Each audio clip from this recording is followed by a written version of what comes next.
devant les véhicules de gendarmerie. Donc la première benne qui est en train d'être versée, il s'agit de foin et de fumier.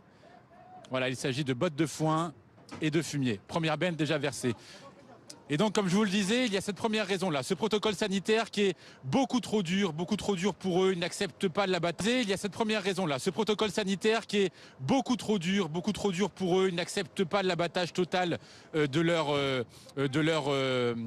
troupeau. C'est beaucoup trop pour eux. Il s'agirait, selon eux, simplement de tuer la bête malade et de mettre en quarantaine les autres. Il ne s'agit pas. Cet accord du Mercosur n'est pas le bon pour eux, ils sont beaucoup trop perdants.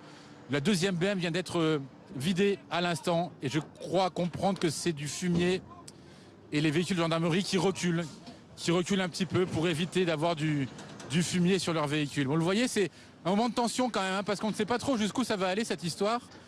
Mais en tout cas, l'ACR 86 mène son action à bien et déverse les bennes promises devant ce barrage de véhicules de la gendarmerie. Voilà, vous avez les images en direct, il y a d'autres médias, beaucoup de gens qui filment, la gendarmerie qui filme aussi également, qui filme cette action. Merci beaucoup Igor, on continue évidemment à regarder. Ce quelqu'un qu'on est en train de détruire, c'est nous, les agriculteurs. Et je vais pas tourner autour du pot, on n'en peut plus. On se casse le dos, on bosse 70 heures par semaine, on nourrit la France entière. Et en retour, on a quoi ? Des lois de merde, des normes impossibles et des bureaucrates qui n'ont jamais mis un pied dans une ferme, qui décident d'abattre nos bêtes comme si c'était des chiffres sur un tableau Excel. Une suspicion et bim, ils veulent tout tuer. Nos vaches, nos troupeaux, notre travail, notre vie.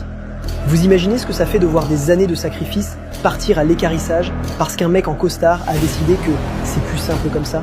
Et après, ils viennent nous parler de souveraineté, de terroir, de tradition. Mais ils s'en battent complètement les couilles de nous. On est bon juste pour remplir leurs rayons et fermer nos gueules. On en a marre d'être les oubliés, marre d'être les sacrifiés, marre qu'on nous prenne pour des cons. La vérité, c'est que si les agriculteurs s'arrêtent demain, le pays est foutu. Il n'y a plus un Français qui bouffe, mais ça, personne au gouvernement semble l'avoir compris. Alors oui, on est en colère. Et cette fois, on va pas faire semblant. On va se battre.